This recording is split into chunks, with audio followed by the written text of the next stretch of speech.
bem-vindos ao Data Vénia desta semana. Dr. Paulo Ferrinho convida Paulo Rodrigues da Associação Sindical dos Profissionais da Polícia, PSP. Vamos conhecer um pouco o currículo deste dirigente sindical.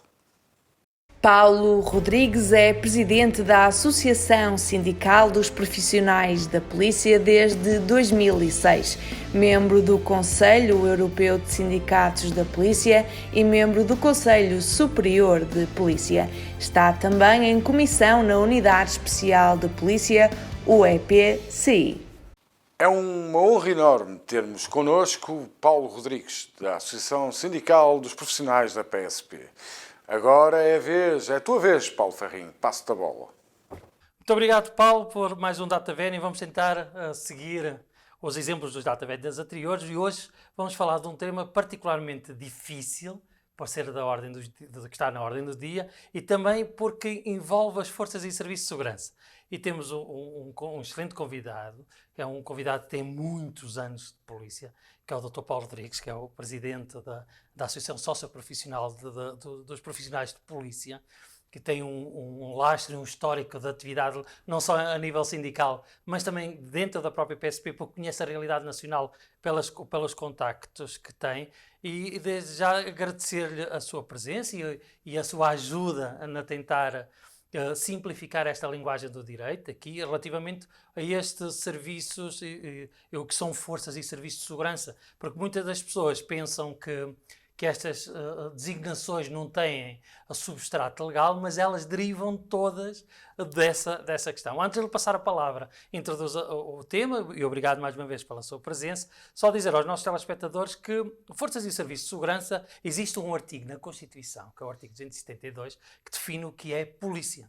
Portanto, sem substrato legal, sem uma lei prévia, não podia haver polícia. A polícia não é mais do que, para que as pessoas possam perceber, o braço armado do ius imperis, que é um latinório que diz que é a capacidade do Estado impor a sua própria autoridade. E por isso utiliza as polícias. As polícias servem também para ajudar o Estado na sua missão. E essa missão não é só na sua questão da defesa, como da segurança, como na justiça, como também no seu bem-estar, para que a organização social seja uniforme e harmoniosa, que permita que todos possamos viver em sociedade.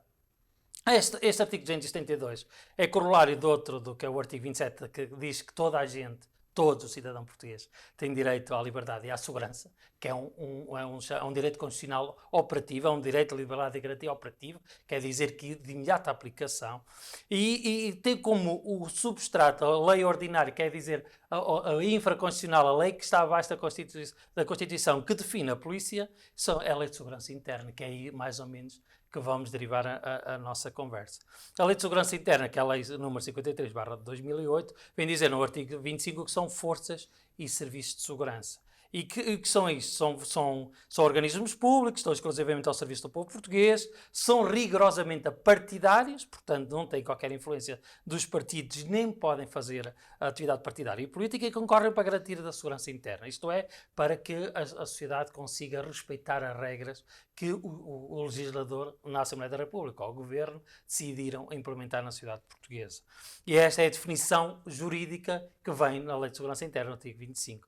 Dizer também, assim, rapidamente, que o Estado visa a segurança, são os três bens, a segurança, a justiça e o bem-estar, e sem a segurança não podia haver estabilidade política e social. Portanto, a segurança é como a plataforma principal para que possamos estar aqui, eu e o Dr. Paulo Rodrigues, a falar tranquilamente e num Estado socialmente organizado em que as pessoas respeitem a liberdade dos outros. E é a segurança, esta vertente da segurança, que é extraordinariamente importante para que as pessoas possam conviver em paz e se respeitarem uns aos outros.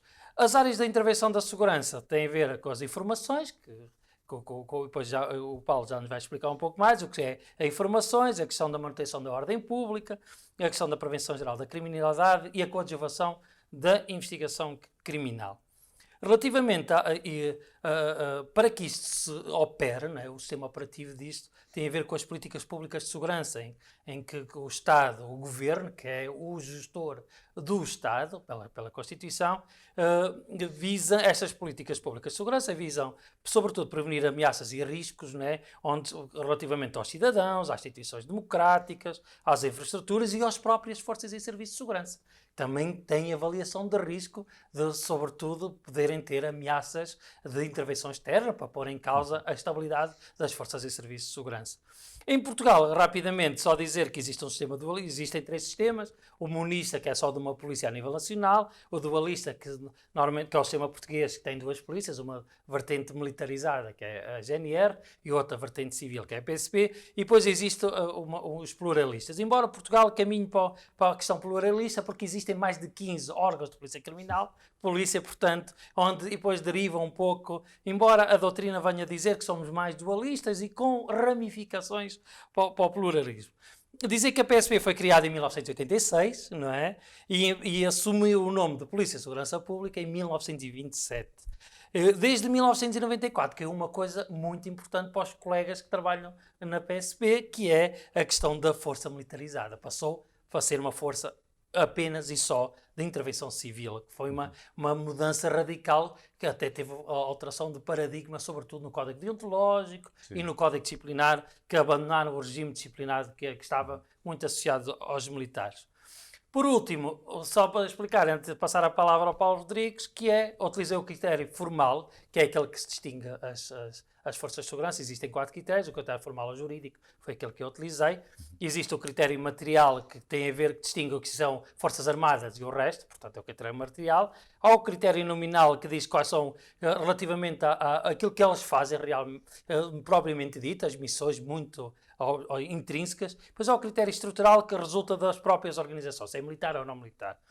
Basicamente, e não querendo ocupar muito mais esta questão, fazer-lhe uma primeira provocação e dizer-lhe estar penhoradamente grato pela sua presença, que é: não acha que este sistema, que há muito, até foi feito um estudo da PSP por oficiais da Polícia de Segurança Pública, o sistema dualista de haver uma polícia militar e uma polícia civil, PSP e GNR, não tem aqui muitos conflitos positivos de competência que podem ter, que se podiam salvaguardar havendo só uma polícia única? Muito obrigado pela sua presença, Paulo. Obrigado. Bem, em primeiro lugar, muito obrigado pelo convite e estou aqui com todo o gosto, como é evidente. Nós discutimos sempre muito aquilo que é a circunstância em que atua a PSP e a GNR, e ouvimos muitas vezes dizer que porque é que queremos uma GNR e uma PSP, porque fazem o mesmo.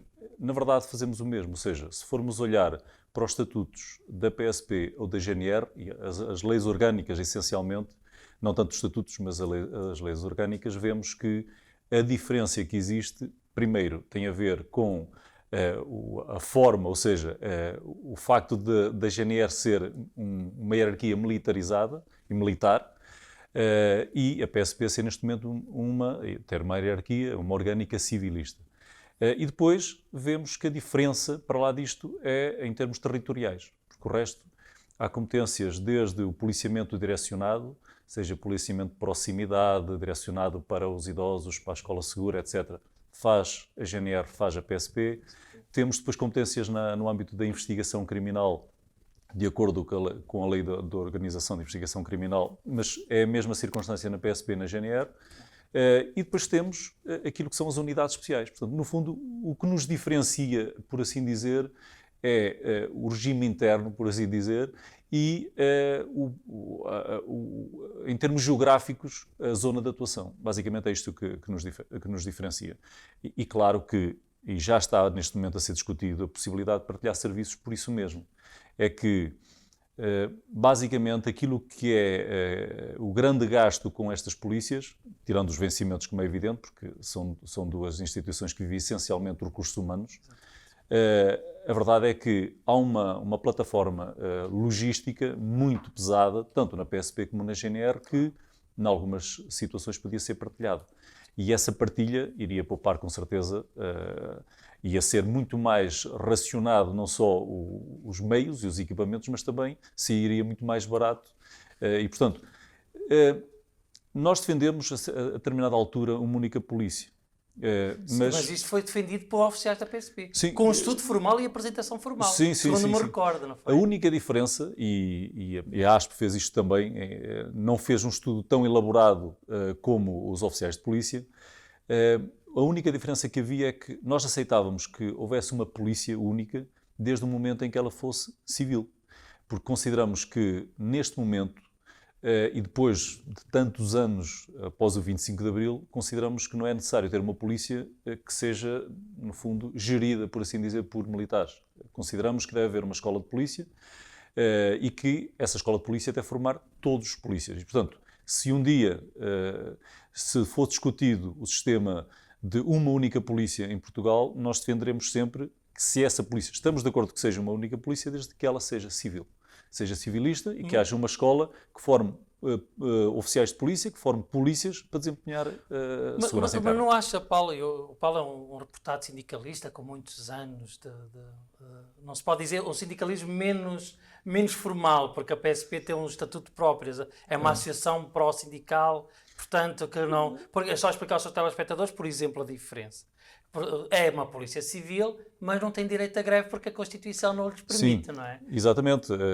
Portanto, é aqui uma civilística um pouco militarizada, não? No fundo, não é bem a Constituição que não permite. A Constituição dá a liberdade da lei permitir ou não. E a verdade é que não permite. A lei não permite. E, portanto, isto condiciona. Por isso é que nós somos um sindicato, ou seja, a polícia tem sindicatos um pouco diferentes daquilo que são os sindicatos tradicionais da função pública, por exemplo.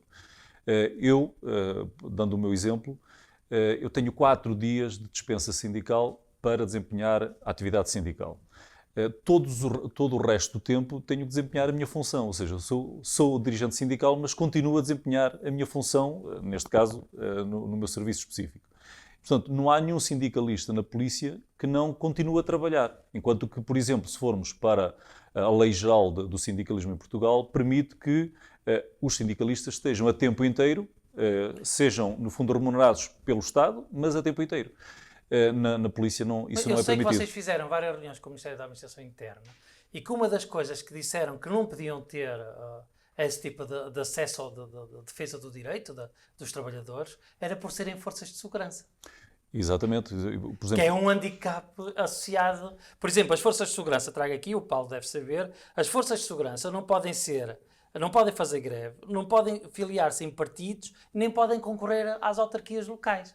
Acha justo para um polícia não estar vedado a estes de intervenção social e intervenção política e ter um magro salário em contrapartida? O que é que você acha? Isso dava uma grande discussão, porque, por um lado, o facto de sermos polícias impõe-nos justamente o ser rigorosamente apartidário, ou pelo menos não deixar que as nossas convicções prejudiquem aquilo que é a nossa atuação.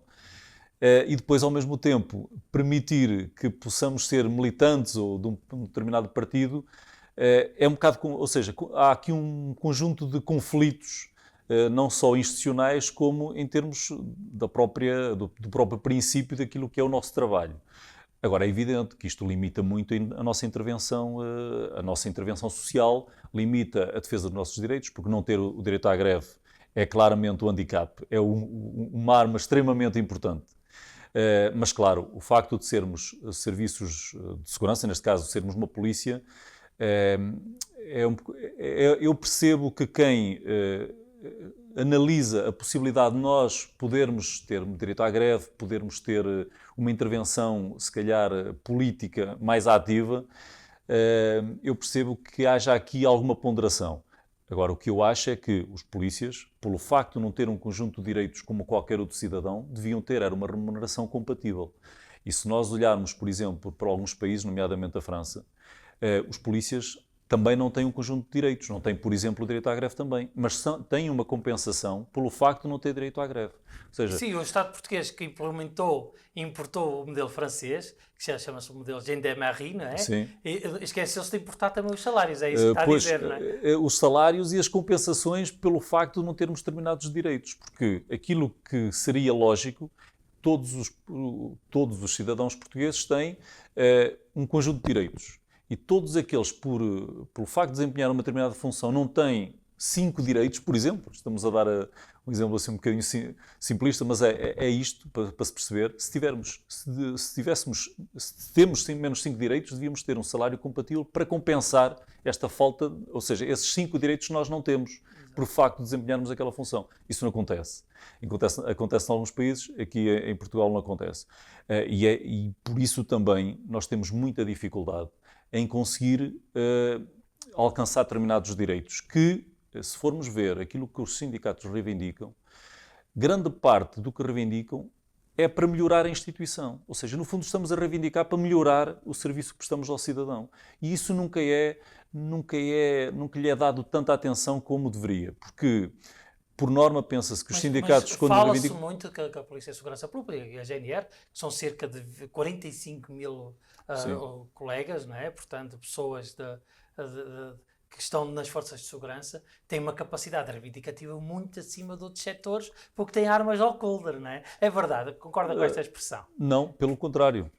Isso dá-nos uma responsabilidade tal que o facto de sermos uma polícia armada, o facto de sermos uma força de segurança, limita-nos muito e até nos descredibiliza quando a nossa reivindicação atinge patamares se calhar próximos daquilo que são atingidos por outros setores.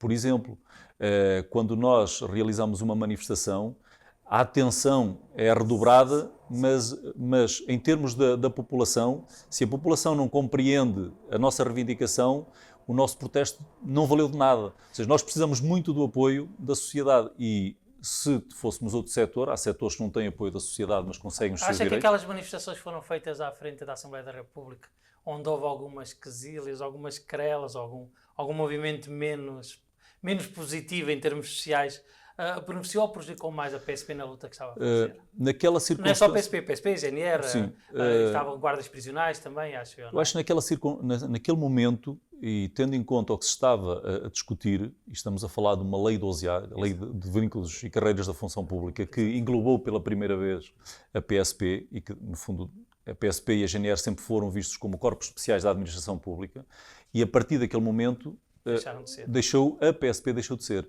Portanto, isso desde criou... 2015 vocês têm um novo estatuto profissional. Sim. Que vos indexou à tabela remuneratória única da função pública. Portanto, são funcionários públicos normais para efeitos de salário. Naquele momento discutia-se isso e aquela manifestação teve a ver exatamente com, e as pessoas devem se lembrar, quando era Ministro da Administração Interna, o Dr. Miguel Macedo, e que até foi aplaudido no Parlamento pelos polícias que estavam a assistir, quando ele disse, não, a partir de agora os polícias vão passar a ser novamente Corpo Especial da Função Pública. Mas, curiosamente, tinha sido aprovado 3 dias antes, no Conselho de Ministros, um diploma que a única coisa que dizia era que os polícias eram Corpo Especial da Administração Pública, mas aquilo não tinha qualquer consequência.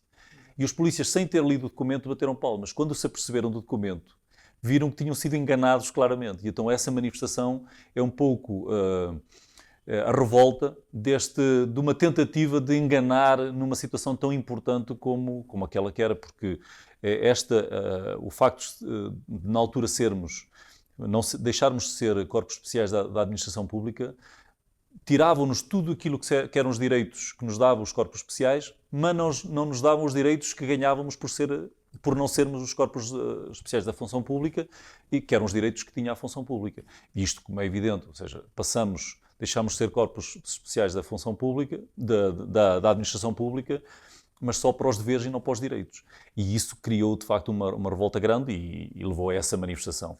Eu acho que as pessoas na altura perceberam que era preciso ser feito alguma coisa ou seja, era preciso investir, era preciso reorganizar um pouco a polícia, porque era um momento extremamente difícil que estávamos a passar. Para os seus telespectadores, não estou a ver que é que perde um elemento da PSP ou da GNR para ser uma força de segurança por ser polícia, para as pessoas perceberem? O que é que isso mexe com a vida das pessoas? Porque às vezes as pessoas pensam que os polícias não fazem nada, são todos barrigudos e com bigode, não é? É um pouco o estigma que é criado. Sim, O que é que um cidadão que vai para a polícia perde que se fosse para outro ramo da função pública teria necessariamente mais e melhor do que tem na PSP? Nós temos que partir logo de um princípio que ser polícia não é a mesma coisa que trabalhar numa câmara ou trabalhar numa repartição de finanças. É muito diferente, porque a pessoa não fica vinculado, não quer dizer que não tenha que respeitar tudo aquilo os deveres de qualquer cidadão, mas não fica vinculado a todas as suas ações terem que estar bem presente o facto de ele ser funcionário da Câmara ou ser funcionário público. O polícia não. O polícia, desde o momento que entra para a polícia, é polícia em todo lado. É polícia quando anda às compras com a mulher e a mim acontece com alguma regularidade as pessoas irem chamar-me para resolver um problema, mesmo na minha folga, e eu não posso dizer que não, porque de facto somos polícias 24 horas por dia. E muitas das vezes as pessoas pensam que os polícias saem do serviço, desligam e deixam de ser polícias até entrar novamente no serviço. Isso nunca acontece.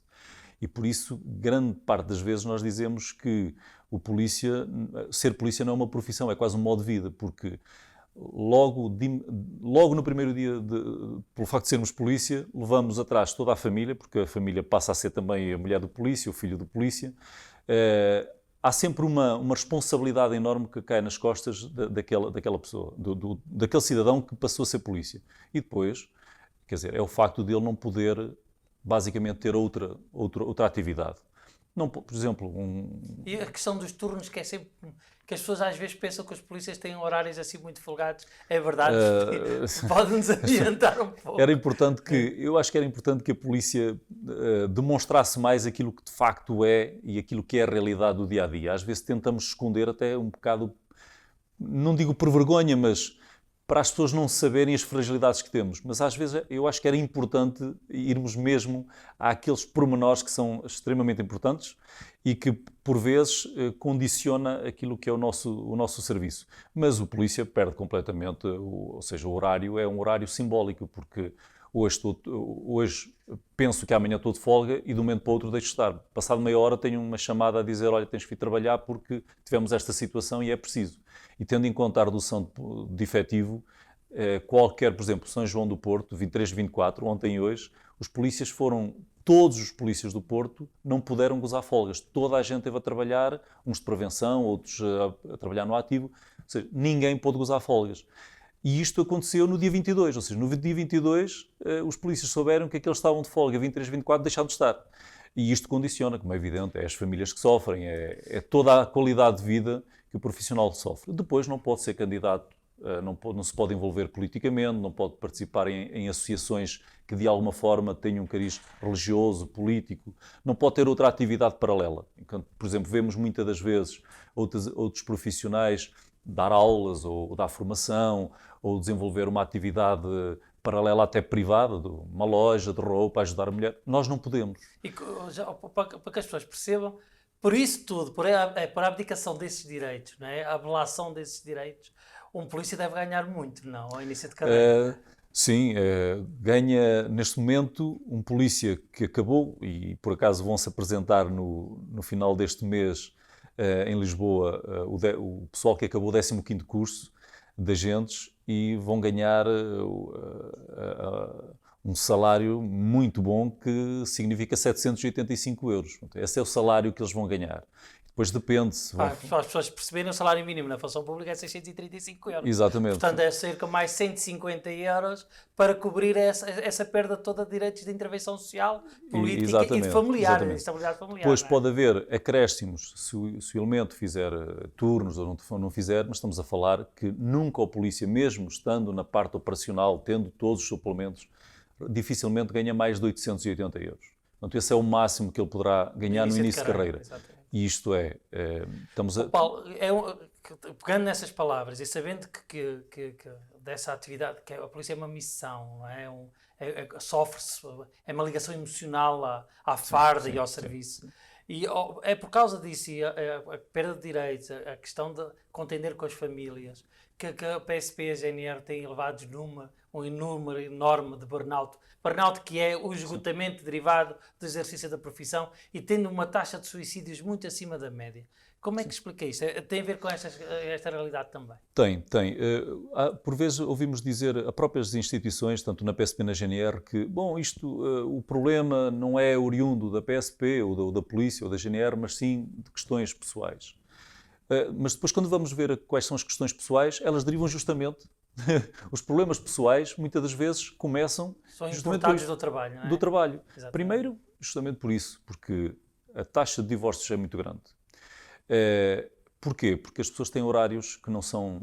Não dá para ter um horário regular. Não dá para dizer, no próximo fim de semana eu poderei fazer um fim de semana com a família. Se calhar vai prever isso, mas sexta-feira tem um telefonema a dizer, no fim de semana temos um jogo de futebol, temos não sei o que, não pode, vais ter que estar de serviço. E isto é anular mais uma vez aquilo que estava previsto. E isto desequilibra bastante E também aquilo a que é questão da crise e a questão financeira. Sei que houve muitos PSPs que entraram em insolvência, não é?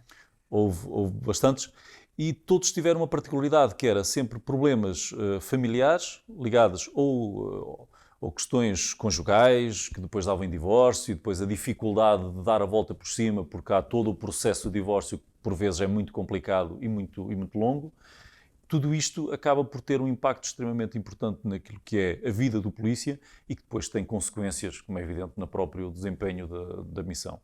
E se formos olhar todos aqueles, ou fazer uma mínima reflexão sobre aquilo que levou, ou que achamos que levou a um problema de alteração de comportamento e até ao suicídio, vemos que está tudo interligado. Vida pessoal, vida profissional, coisas que o casamento começou a correr mal porque a pessoa está sempre ausente, porque o salário é pequeno, porque os filhos sofrem bullying na escola porque o pai é polícia. Ou seja, há um conjunto de circunstâncias que leva a que o polícia fica a determinada altura numa situação mais fragilizada e, se não tivermos uma resposta rápida, pode dar justamente naquilo que tem acontecido, infelizmente, em alguns casos, que é o suicídio.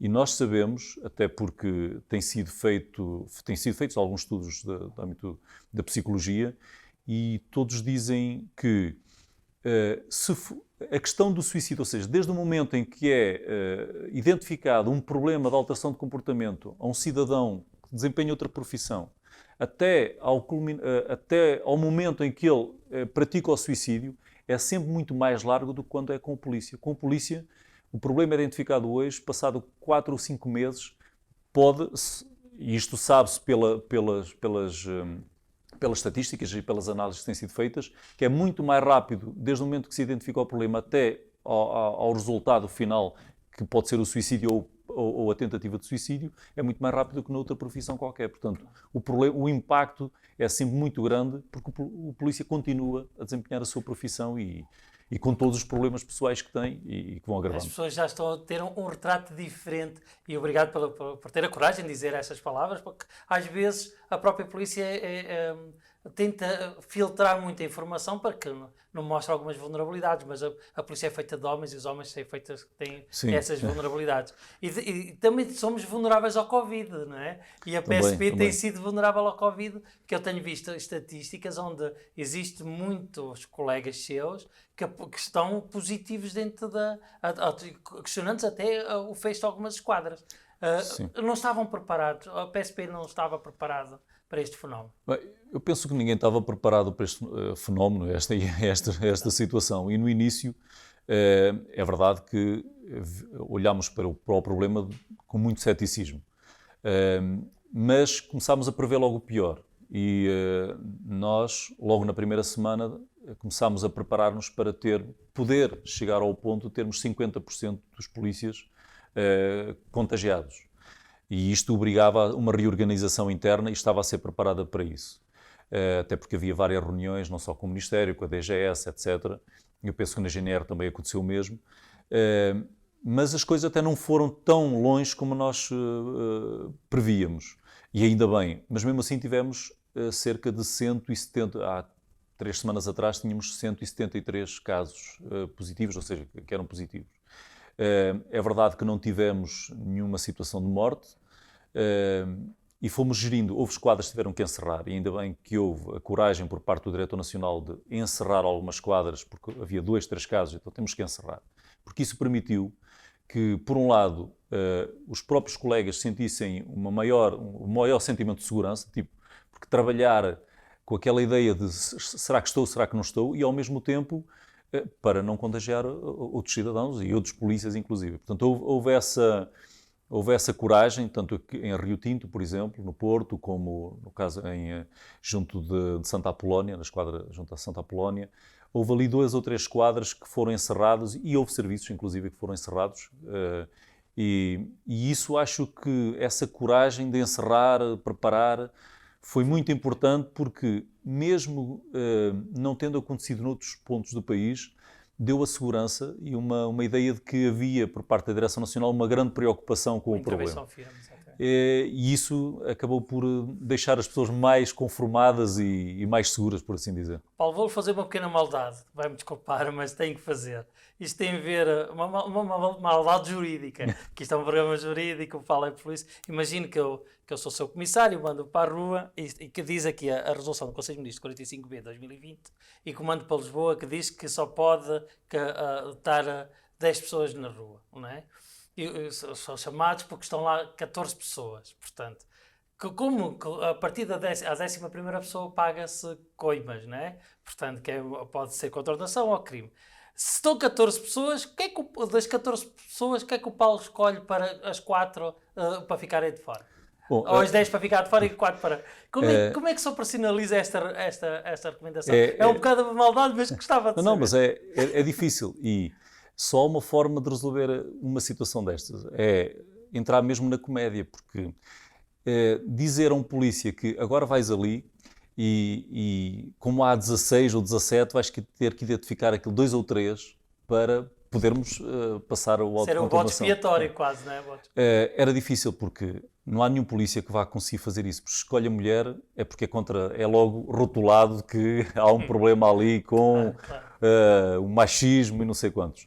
Se escolhe uma pessoa de cor, é um problema, que é racista e não sei o quê. Por isso, a única forma é pedir já a 2 ou 3 que se voluntariem para ser identificados. Era a única forma de resolver a bem o problema. Então percebeu a minha brincadeira, então? Percebi porque é uma brincadeira... Porque juridicamente é quase impensável fazer uma aplicação destas, não é? Das 14, escolher 10 que estão safas da coima e 4 ficarem multadas, mas qual que eu escolho, não é? Eu tenho dúvidas que... esta situação seja fácil de aplicar e espero que os meus colegas não sejam confrontados com uma situação destas, porque uma coisa é alguém que se diz, bom, fui eu que organizei, pronto, estou aqui, sou responsável, porque não estou a ver em termos jurídicos como é que vamos operacionalizar isto. Então... Até porque há outros problemas. Se eu chegar a um ajuntamento com 20 pessoas e começar a pedir identificação, e se as pessoas me disserem ninguém tem, o que é que eu vou fazer, não é? Exatamente. Vou levar todos para a esquadra. Tem que ser para a identificação. E eu utilizo o Código de Processo Penal, mas eu não estou a cometer crimes. Só se vier para o crime de desobediência, não é? É muito fácil, muito difícil passar a responsabilidade para cima das costas do polícia. Exatamente. Última pergunta, que já estamos a acabar, e é a tal pergunta mais embaraçosa, e eu não podia deixar de fazer, que é, há muito pouco tempo, saiu um decreto-lei que vos veio dar parte daquilo que foi retirado do subsídio de férias, não é? Portanto, agora vai ser pago, acho que em 4 anos. 4 anos, não é? Como andaram 8 anos sem pagar e agora vão receber isso em 4 anos, esse dinheiro que era vosso, não é? Porquê é que não vem lá os juros acrescidos? O Paulo está a pensar, através da associação do sócio-profissional que presida, dizer assim, quando não deixo de pagar os meus impostos, acresce juros, porquê é que nesse decreto-lei não vem lá juros? Não vem, mas estamos já a preparar uma ação justamente com os juros. Pronto, então não foi muito embaraçosa a pergunta. Não, porque, quer dizer, eu acho que foi uma maldade a forma como tudo isto decorreu, porque nós tentámos tudo pela via do diálogo e é isso que fazemos sempre. Não houve nenhum governo, e passámos por 2, que dissesse, bom, vocês têm razão, vamos pagar isto de uma vez. E estamos a falar logo no início, não era preciso tanto dinheiro. E tivemos que ir para o tribunal, tivemos que meter uma ação e foram recorrendo sempre. E foi o tribunal que mandou o governo pagar. Sim, foi o Supremo Tribunal Administrativo que disse... Não foi o governo que tomou a iniciativa. Não, vamos cancelar já e imagine, tivemos a ação, tivemos conhecimento da ação, da conclusão da ação, da decisão em abril de 2018 e só em janeiro de 2019 é que cancelaram os cortes, ou seja, continuaram a praticar uma ilegalidade. Alegaram que não tinham orçamento, etc, etc. Mas só agora é que aprovaram um decreto-lei no Conselho de Ministros a dizer que sim, senhor, que vão pagar em 4 anos. Eu acho que o Governo deveria ter pago de uma vez só, porque andou durante tantos anos a retirar, sabendo que era ilegal. E atenção, alguns polícias retiraram-lhe mais de 400 euros por ano. Tendo em conta o salário que temos, é uma percentagem extremamente importante. Desvalorizou-se, menosprezou-se e teve que ser o Supremo Tribunal Administrativo a dizer pague porque isto é uma ilegalidade. Agora, nós vamos, já que foi uma ilegalidade e que não houve razoabilidade, nem sensibilidade para olhar para esta questão com olhos de ver, nós vamos exigir que seja pago até o último cêntimo, porque é esse direito que nós temos. Muito obrigado, Paulo Rodrigues, foi um gosto, não é? Obrigado, desejo-lhe as maiores felicidades. Espero que se mantenha são e salvo desta pandemia, que vocês estão na primeira linha da frente. Muita gente fala dos enfermeiros e do Serviço Nacional de Saúde, mas esquece-se muitas vezes dos polícias, que vão a situações inopinadas e imprevisíveis. Isto é, vão aos sítios sem saber com quem vão contactar, como é que vão ser recebidos, e às vezes não são muito bem recebidos, como nós temos vindo às vezes é a pedrada. Portanto, dizer-lhe que, ao contrário deste cartaz aqui, polícia é bom, é polícia morto, queria dizer polícia é bom e polícia é muito bom quando está próximo. Muito obrigado, Paulo, e espero que este episódio fique nos tesourinhos de deprimente. E agora passo a palavra ao Paulo. Muito obrigado. Mais uma vez agradeço a presença de Paulo Rodrigues aqui no novo canal, que penso que nos elucidou das dificuldades de todas as forças de segurança, nomeadamente a PSP, é onde ele se insere. Quanto ao Paulo Ferrinho, obrigado, Paulo, por mais um excelente programa do Data Vénia. Eu, antes de me despedir, gostaria de justificar o porquê de nós estarmos separados em estúdios. Exatamente pelas normas e as regras de segurança e de higiene que a Direção-Geral de Saúde nos emana. Não podemos estar a menos de 2 metros de distância. Infelizmente, o Novo Canal não teve ajuda do Estado, por isso não conseguimos aumentar as nossas instalações. Mas conseguimos transmitir, sim, uma mensagem positiva e de credibilidade. Hoje o Data Vénia fica por aqui.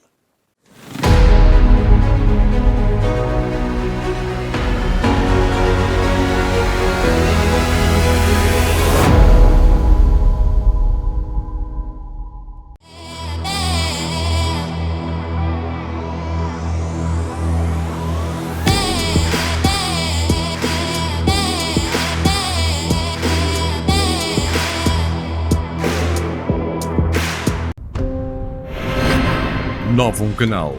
Sempre novo, sempre seu.